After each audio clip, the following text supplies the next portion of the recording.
예, 존경하는 국민 여러분, 정세균 국회의장을 비롯한 선배 동료 의원 여러분, 올림픽 개최도시 강릉 출신의 자유한국당 소속 권성동 의원입니다. 내일 모레 올림픽이 개막합니다. 성공적인 올림픽이 되도록 여야 의원 여러분들의 적극적인 협조를 부탁드립니다. 헌법은 국가 운영의 기본 틀이자 우리나라의 백년지 대계를 위한 청사진입니다. 따라서 헌법 개정은 국회와 국민의 절대 다수의 동의를 얻어야 이루어질 수가 있습니다.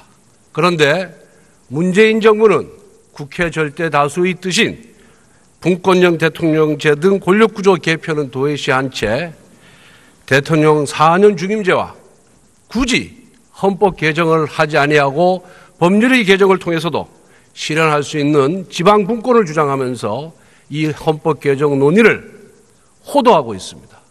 이에 대해서 총리와 대화를 좀 해보겠습니다. 총리 나와주시면 고맙겠습니다.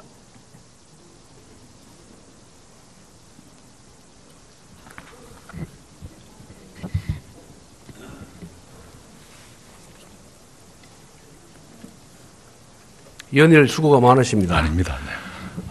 우리 헌법의 가장 큰 문제점 하나만 꼽으라면은 무엇을 말씀하시겠습니까? 네, 제도의 문제도 있고 운영의 문제도 있겠습니다만은 권력의 과도한 집중이 하나의 문제고요. 또 하나는 현행 헌법이 제정된 지 30년이 넘었는데 30년 사이에 사회 환경이라든가 국민 의식의 변화를 현행 헌법이 따라가지 못하는 문제도 있다고 생각합니다. 하나만 꽂으면 제도의 문제입니까? 저는 운영의 문제가 더 크다고 생각합니다. 그렇습니까? 그런데 87년 헌법이 제정된 이후 30년 동안 6분의 대통령을 우리가 맞이했습니다. 모두 실패했다는 평가입니다. 5년마다 역사가 반복되고 있습니다. 이거는 운영의 문제가 아니고 제도의 문제라고 많은 학자들, 국민들이 얘기하고 있습니다. 총리께서도 18대, 19대 국회 개원 모임의 멤버였고 그때 하신 말씀 한번 화면에 띄우겠습니다.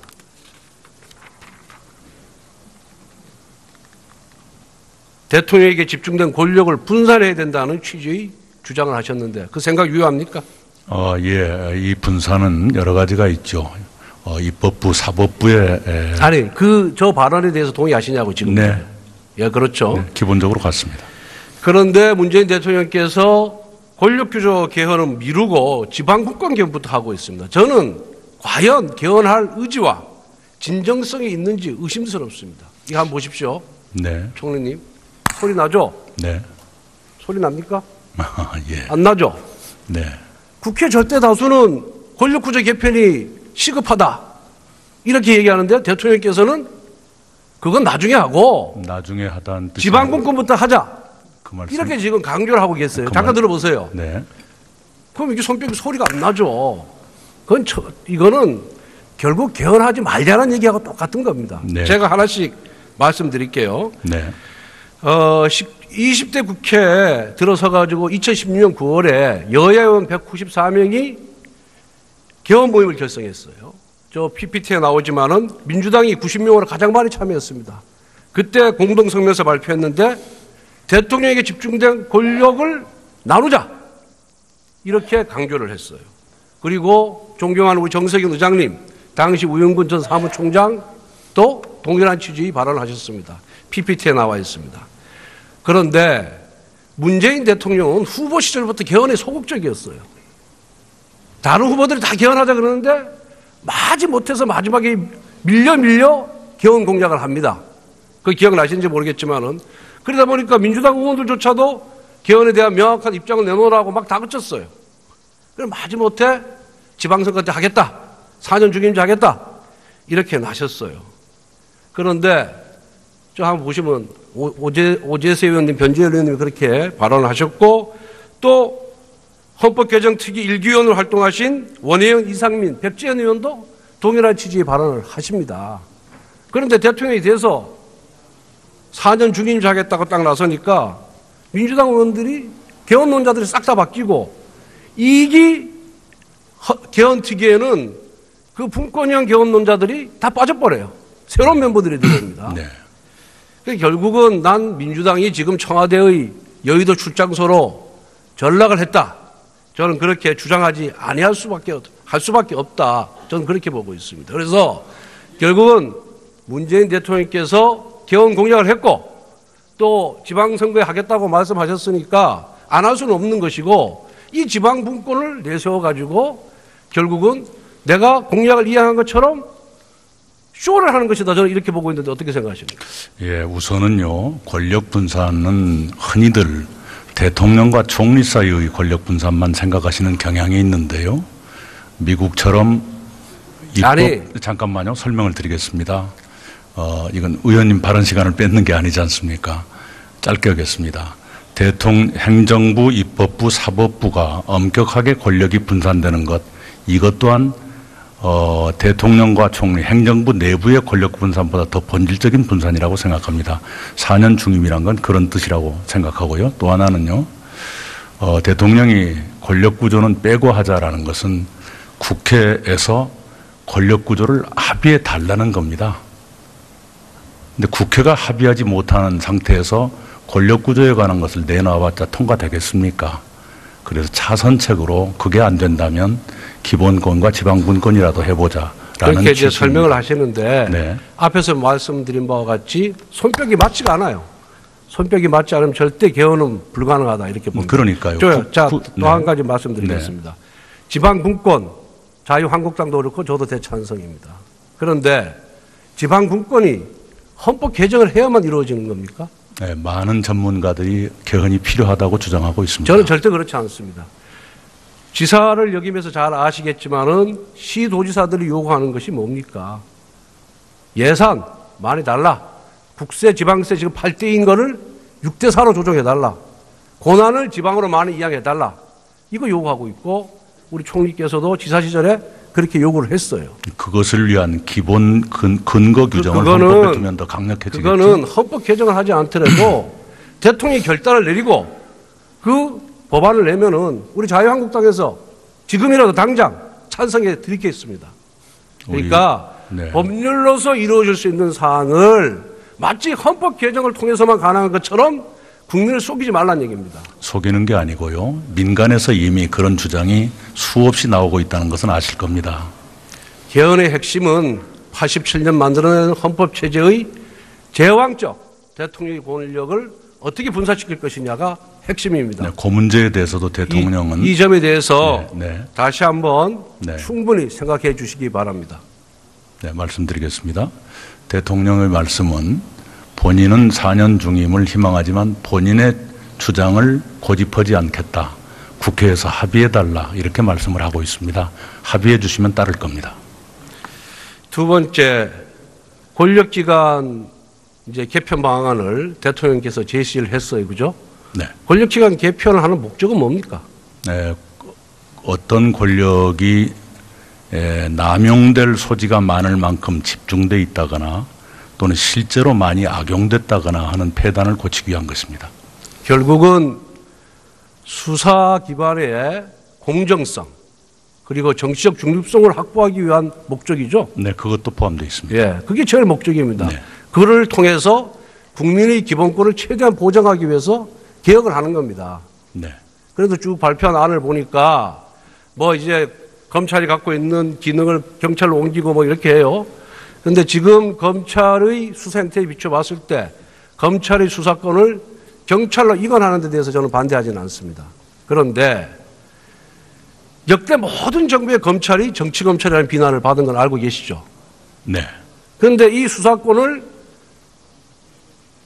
검찰에서 경찰로 넘겨주면은 정치경찰이라는 비난은 없어질 것 같습니까? 그럴 소지는 있겠지만 그것이야말로 권력의 의지가 중요하다고 보고요. 또 그런 폐단을 없애기 위해서 수사권을 지금 검찰이 집중적으로 갖고 있는 것 같이 그렇게 집중하지 않고 경찰에 넘기더라도 분산시키자는 그런 내용이라고 알고 있습니다. 정치검찰이라는 용어가 나온 검찰이 권력의 주구다, 신여다 하는 나온 가장 근본적인 이유는 뭐라고 생각하십니까? 우선은 과도한 권한 집중, 검찰로의 권한 집중이 있을 테고요. 일부 검사들의 정치 지향성은 분명히 있는 것 같고요. 그리고 권력이 바로 그것을 이용해서 검찰권을 이용하고 싶은 마음이 있었겠죠. 아주 정확하게 분석을 하셨는데 첫 번째 이유는 권력이 검찰을 이용하려고 하는 그 의지, 네. 그게 저는 첫 번째 원인이고요.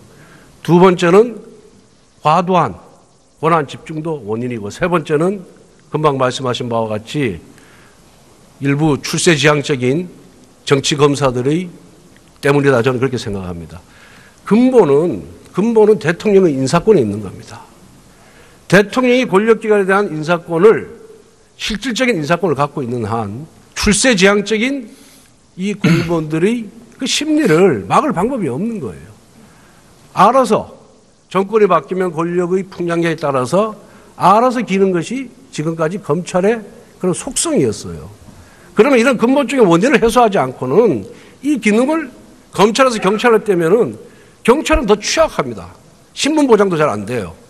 나와서 생활 보장이 안 됩니다. 검사는 변호사를 해서 먹고는 살죠. 그래서 대통령의 이런 인사권을 내려놓기 전에는 아무리 기능을 검찰에서 경찰에 떼고 FBI 떼고 어디 떼도 저는 이 정치라는 딱지가, 정치 검찰이든 정치 경찰이든 정치 공수처든 이 딱지가 좀 떨어지지 않는다고 생각합니다. 그래서 요즘 뭐 총리님 책임 총리보다는 책임지는 총리다, 이런 얘기 많이 들어보셨죠? 예, 제가 말하는 건 아닌데요. 바깥에서 그런 별명 뭐 듣기 거북하지는 않죠. 뭐 사람들이 그런 의견 표현의 자유는 있는 거니까요. 뭐 대통령 대신해서 어려운 일 있을 때마다 총리께서 앞장서서 막는다는 거니까 저는 좋은 별명이라고 생각합니다. 예. 이번에도 이러한 진단을 대통령한테 정확하게 좀 보고를 해 주세요. 그래서 대통령 인사권을 내려놔야 그 다음에 권력 기관 개편에 대한 논의가 저는 시작될 수 있다고 생각합니다. 네, 그 문제는 국회에서 사법개혁 특위를 운영하고 있으니까요. 충분히 논의해 주시고요. 그다음에 정부의 의사가 중요하기 때문에 그런 겁니다. 그리고 대통령께서도 이 현실 진단을 잘못하고 계시는 거예요. 청와대에서 아주 개략적인 권력만 발표했습니다마는 그것을 고집하겠다라는 뜻은 전혀 그러니까 전혀 이 없습니다. 정부 들어서도 장관 총장이 없는 상태에서 검찰청법을 위반해가지고 법무부 차관 대검 차장 인사하고, 그 다음에 마음에 안 드는 장관들 10명 목 떼고, 그 다음에 윤석열 지검장 하니까 알아서 쫙 끼잖아요. 알아서. 청와대 하명수사만 하고 있는 거예요. 그래서 정말 대통령께서 의지가 있다 그러시면은 정말 대통령의 인사권부터 내려놓으면은, 저는 내려놓고 기능을 재편하면은, 과도한 권력을 분산시키면은 저는 성공하리라, 이렇게 생각합니다. 대통령께서 정말 큰 결단을 내려주시기를 좀 그렇게 건의해 주시기를 부탁드리겠습니다. 네, 사법개혁 특위가 큰 결단을 내리셔서 합의 잘 해주시기 바랍니다. 따를 겁니다. 수고하셨습니다. 네.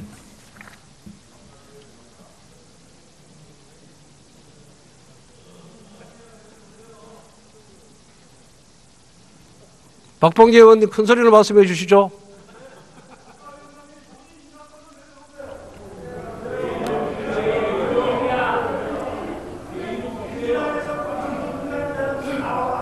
제 법사위원장 인사권은 본회의장에 계신 의원님이 갖고 계십니다. 여러분들이 제 목을 그만두라 그러면 그만두겠습니다. 의결해 주시기 바랍니다.